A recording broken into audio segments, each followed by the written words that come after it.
एक लड़का था राघव। वह अपने क्लास में हमेशा टॉप लाता था।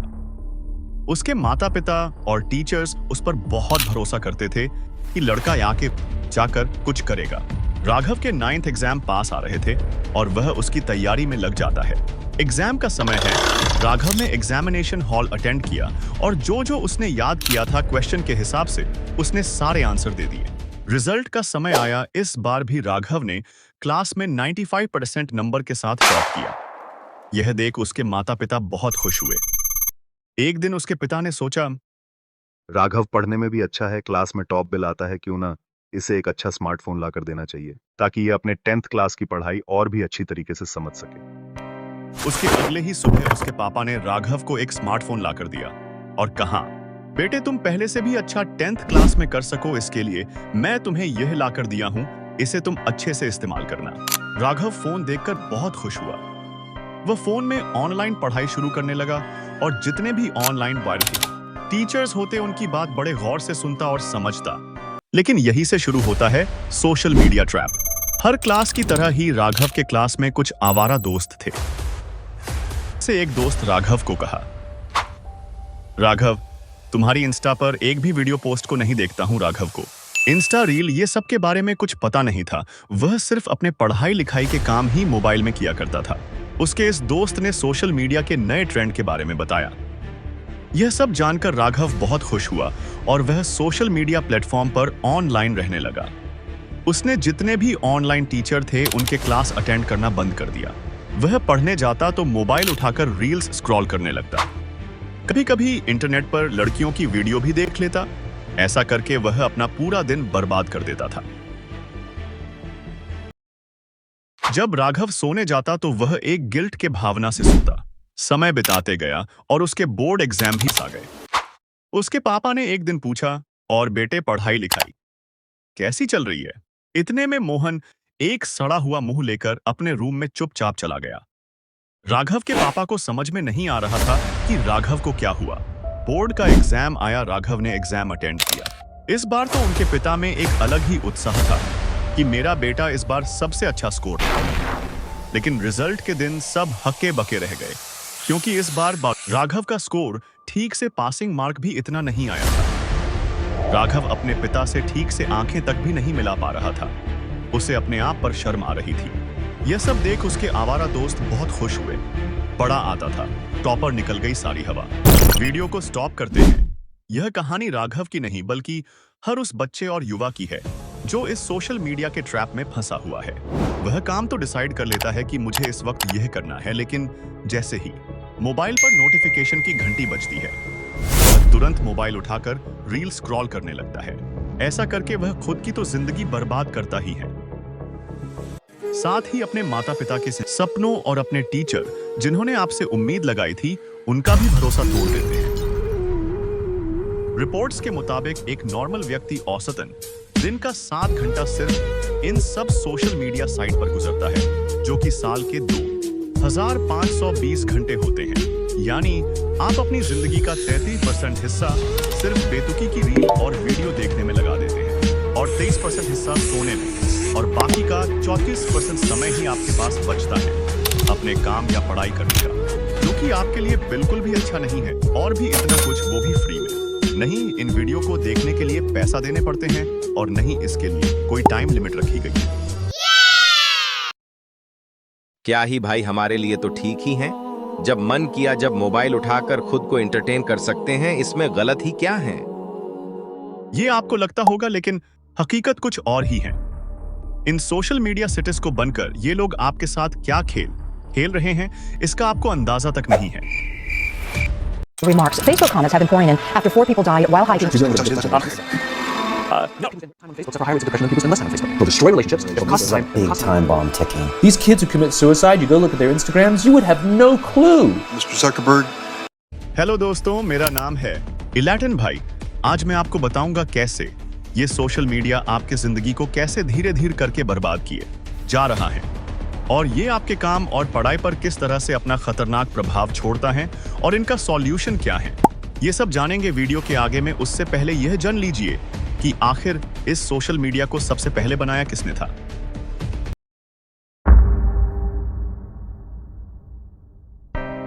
सोशल मीडिया जिसने समाज के हर व्यक्ति, चाहे वह बच्चा हो, जवान हो या बूढ़ा, हर किसी को एक साथ जोड़ा। लेकिन आपने कभी यह सोचा है कि दुनिया को तेजी से बदलने वाले इस सोशल मीडिया को बनाने का सबसे पहला विचार किसके दिमाग में आया होगा? ये महान व्यक्ति एंड्रयू वेनरिच थे, जिन्होंने पहली बार 1997 को सोशल मीडिया साइट बनाई, जिसे 6 डिग्री नाम दिया गया। यहीं से सोशल मीडिया का दौर की शुरुआत हुई।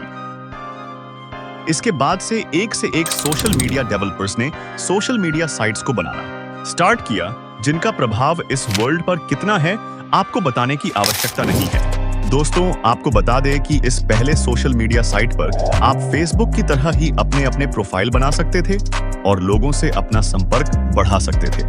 लेकिन बाद में इसे 2000 में कुछ टेक्निकल प्रॉब्लम की वजह से बैन कर दिया गया। लेकिन ठीक इसके 4 साल बाद बाजार में एक नया ऐप लॉन्च हुआ, फेसबुक, जिसने सोशल मीडिया की दुनिया में क्रांति ला दी। इस ऐप के लॉन्च होने के करीब 1 साल में ही फेसबुक ने 10 लाख यूजर्स गेन कर लिए थे और 9 सालों के अंदर फेसबुक के यूजर्स 1000 गुना तक बढ़ चुके थे, जिससे हम देख सकते हैं कि सोशल मीडिया का क्रेज कितना जल्दी ट्रेंड में आया। अगर कहीं ट्रेंड है तो अब का उसका साइड इफेक्ट तो होगा ही, और थोड़ा नहीं। इस सोशल मीडिया के साइड इफेक्ट इतने हैं कि अगर मैं इन्हें गिनवाने बैठूं तो वीडियो दिन भर में भी खत्म नहीं होगी। तो चलिए जानते हैं सोशल मीडिया किस तरह आपकी जिंदगी को नर्क बनाते जा रहा है, जिसे आप ठीक से देख भी नहीं पा रहे हैं। तो ऑल राइट, सोशल मीडिया के एडिक्शन को समझने के लिए सबसे आगे हमें दिमाग के DOSE रसायनों के बारे में समझना होगा। D यानी डोपामिन, O यानी आयोऑक्सीटोसिन, S यानी सेरोटोनिन तथा E का मतलब एंड्रियोफोन। इनमें से हम अब भी डोपामिन के बारे में जानेंगे, क्योंकि हमारा काम डोपामिन से है। डोपामिन आपके दिमाग में बनने वाला एक प्रकार का न्यूरोट्रांसमीटर होता, जो आपके मस्तिष्क और शरीर के बीच संवेदनाओं का आदान प्रदान तांत्रिकों द्वारा करवाता है। कुछ लोग इसे खुशी देने वाला हार्मोन भी कहते थे, लेकिन नई रिसर्च के अनुसार डोपामिन का रिश्ता मोटिवेशन और रिवॉर्ड सिस्टम से लेना है। जब हमारे दिमाग को लगता है कि कुछ आगे ऐसी एक्टिविटी होने वाली जिससे हमें खुशी मिलेगी, तो उस इवेंट का इंतजार करते वक्त हमारा डोपामिन लेवल हाई हो जाता है। इसे एक एग्जाम्पल से समझते हैं। मानो आपने बचपन में अपने पापा को एक टॉय लाने को कहा था और आपके पापा ने उस टॉय को कई दिनों से नहीं ला रहे थे। अचानक एक दिन आपके पापा फोन करके कहते हैं, बेटे मेरी प्रमोशन हो गई है और मैं तुम्हारा मनपसंद खिलौना ला रहा हूं। यह बात सुनते ही आपके मन में एक एक्साइटमेंट आएगी, आपको एक प्लेजर फील होगा। इस वक्त आपके पास वह खिलौना आया नहीं, लेकिन फिर भी आप उसके इंतजार में खुश हो रहे हैं, क्योंकि आपका दिमाग जानता है कि कितना मजा आएगा उस टॉय के साथ खेलने पर। इस वक्त जो आपको खुशी प्लेजर मिल रहा है, उसी को डोपामिन कहते हैं, जो कि एक बहुत अच्छी बात है और एक हेल्थी बॉडी इसी पैटर्न पर काम करती है। डोपामिन का एक बहुत बड़ा रोल प्ले होता है आपके लर्निंग में, आपका मूड में, आपके हैप्पीनेस में। डोपामिन का एक मीडियम लेवल ही आपकी बॉडी को अच्छा रखता है, लेकिन यह ज्यादा या कम नहीं होना चाहिए। दिक्कत तो जब होती तब यह डोपामिन को लो हो जाता है। अगर आपके पापा रोजाना वही टॉय लाकर दे जिसे आप पसंद करते हैं, तो आपको वह वाली खुशी मिलेगी जिस वक्त पाप ने आपको पहली बार टॉय दिया था। ऐसा इसलिए होता है क्योंकि आपके दिमाग को एक ही रिवॉर्ड को रिपीटेड दिया जा रहा है, जिससे वह डोपामिन के लेवल को लो कर दिया है। अब दिमाग को सेम प्लेजर, सेम खुशी और सेम एक्साइटमेंट पाने के लिए उससे भी बड़ी कोई चीज चाहिए। यही सेम हाल होता है सोशल मीडिया के एडिक्शन में। आपने इंस्टाग्राम पर एक रील अपलोड की जिससे 10 लाइक आ गए, जिससे आपको खुशी मिली और आपके दिमाग में डोपामिन इंक्रीज हुआ, और वहीं सेम लाइक आपको लगातार मिलते जा रहे हैं, तो आपको खुशी मिलेगी। अवकाश नहीं। यहां से आपका दिमाग डोपामिन को बैलेंस करने के लिए और बड़े रिवॉर्ड की डिमांड करेगा, यानी 10 से भी ज्यादा लाइक की। इस तरह आप इस ट्रैप में फंसते जाते हैं। मुझे और चाहिए, मुझे और चाहिए। दिन रात सिर्फ इंस्टाग्राम रील खोलकर लाइक देखते रहो, किसने क्या कमेंट किया है, मेरे कितने VS आए हैं। अगर आपके मोबाइल को एक दिन के लिए भी छीन लिया जाए तो आपको बेचैनी से लगने लगेगी। आपका बहुत मन करेगा कि ऐप खोलकर कुछ देख ले कि कितने लाइक आए हैं, किस बात है, किसने क्या स्टेटस डाले, और अपनी नहीं तो दोस्त के मोबाइल से ID लॉगिन करके आप देख लेते हो। अगर बैलेंस खत्म हो जाए तो दोस्त से हॉटस्पॉट मांगकर, भाई थोड़ी देर के लिए हॉटस्पॉट ऑन न कर दे, मुझे देखना है। आपका हाल कुछ ड्रग्स और गांजा भिंडी सिगरेट खाने वाले लड़के के जैसा हो जाता है। शुरू में तो वह सिर्फ कुछ ही मिलीग्राम ड्रग्स में खुश हो जाता है, लेकिन अगर वह लगातार सेम क्वांटिटी में ही ड्रग्स लेता रहा तो शायद ही वह पहले वाली खुशी और एक्सटेंट फील कर सके। उस खुशी को दोबारा पाने के लिए वह कुछ मिलीग्राम से ग्राम में, तो कुछ 10 ग्राम में, तो दिन में कम से कम 2 बार उससे ज्यादा ड्रग्स कंज्यूम करने लगता है। इसके बाद उसकी हालत एक कब्रिस्तान में लेटे जिंदा बॉडी के बराबर हो जाती है। तो आखिर सवाल यह आता है कि हमें यह जुए, ड्रग्स और सोशल मीडिया से ही लत क्यों लगती है, जबकि पढ़ाई करने में, IAS एग्जाम क्रैक करने में, क्रिकेट खेलने में आदि में हमें लत क्यों नहीं लगती है? तो इसका सीधा जवाब है easy to use and speedy reward. अगर आपने दारू पी और उसका नशा आपको तुरंत आ गया, अगर दारू पीने से नशा ही नहीं आए तो कोई भला ही क्यों दारू पिएगा? अगर किसी ने सिगरेट पिए तो उसका भी नशा उसको तुरंत आ जाएगा। वहीं अगर कोई जुआ खेलता है तो उसका रिजल्ट तुरंत ही मिल जाएगा, चाहे वह हारे या जीते। इन सभी में एक चीज आप नोटिस कर रहे होंगे कि इन्हें कंज्यूम करने में आसानी हो रही है और इनका रिवॉर्ड भी जल्दी मिल रहा है। पैसा है, जाकर 10 रुपए की सिगरेट खरीद लो और उसे पी लो, उसका रिजल्ट भी तुरंत आ जाएगा। लेकिन ठीक इसका उल्टा अच्छी आदतों में आपको इजी टू यूज और स्पीडी रिवॉर्ड नहीं मिलता है। आप किताब पढ़ने जाओ, आपको यह बोरिंग महसूस होगी और किताब पढ़ने से आप तुरंत ही ज्ञानी बाबा नहीं बन जाते। आपको एक्सरसाइज करना टफ लगता है और एक्सरसाइज करने से आपकी बॉडी भी तुरंत नहीं बनेगी। इसीलिए आपका दिमाग आपको कंफर्ट की तरफ ले जाता है, जहां आसानी से सब कुछ मिल जाए, वो भी बिना कुछ करे। मोबाइल उठाओ, लॉक खोलो और आइकॉन पर टाइप करो और लो, पहुंच गए सोशल मीडिया की दुनिया में। और उसका रिवॉर्ड भी आपको तुरंत मिल जाता है और इसी पैटर्न को आप बार बार ना चाहते हुए भी दोहराते जाते हैं। रील्स स्क्रॉल करते वक्त आपके दिमाग में यह चलते रहता है कि काश इस वक्त मैं पढ़ाई कर लेता या कोई जरूरी काम को निपटा लेता, और इस दलदल में आप फंसते जाते हैं। लेकिन मैं आपको बताऊं, इसमें आपकी कोई भी गलती नहीं है, कोई भी गलती नहीं। इन सोशल मीडिया साइट्स को बनाया ही इसलिए गया है कि आप सिर्फ इन साइट्स पर अपना समय बर्बाद करते रहो। ऐप्स के आइकॉन से लेकर हर एक चीज, लाइक बटन का क्या रंग होना चाहिए, डिस्प्ले कौन सा रंग का होना चाहिए ऐप में, एनिमेशन कैसे हो, हर चीज को यह सोशल मीडिया कंपनी एक ऐसे लोगों द्वारा डिजाइन करवाती है जिन्हें अटेंशन इंजीनियर कहते हैं। कैसे आप ज्यादा से ज्यादा इन सोशल मीडिया साइट पर गुजारो आपका स्क्रीन टाइम, बड़े आप दिन भर सिर्फ रील स्क्रॉल करते रहो। अगर आप एक बार भी रील में घुस गए तो उसके बाद आप लगातार रील स्क्रॉल करते जाते हो। ऐसा करने से आपका अटेंशन सिर्फ 60 सेकंड तक ही सीमित रह जाता है। आप किसी भी काम पर 60 सेकंड से ज्यादा तक फोकस लगा ही नहीं सकते और आपसे यह लगेगा भी नहीं। इससे उनके प्रॉफिट बढ़ते जाते हैं। आप उनके लिए ऑडियंस नहीं बल्कि उनके शिकार है। किसी भी सोशल मीडिया प्लेटफॉर्म को बनाने से पहले कई महीने तक आपका ही साइकोलॉजी एनालिसिस किया जाता है। कलर स्कीम क्या होना चाहिए, टच स्क्रीन बटन तक, सब पर डिटेलिंग रिसर्च की जाती है कि कैसे आप उनसे एडिक्ट हो जाए। यह कहने में भी बुराई नहीं है कि सोशल मीडिया ने हमें एक साथ जोड़ा। आप जो वीडियो देख रहे हैं वह भी सोशल मीडिया के वजह से ही देख रहे हैं। कई लोगों के सोशल मीडिया से शादियां हुई, लेकिन क्या सोशल मीडिया को बनाने का मकसद यही था?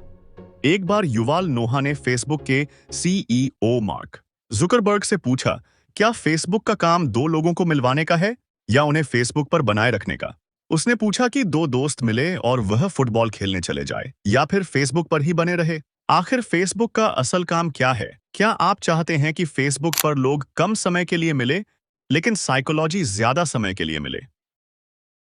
अगर आप किसी भी सोशल मीडिया साइट पर अपना यूजर नेम और पासवर्ड डालकर अकाउंट बनाते हैं तो आपसे यह टर्म एंड कंडीशन एक्सेप्ट करने को कहते हैं, जो एक लीगल कॉन्ट्रैक्ट की तरह है।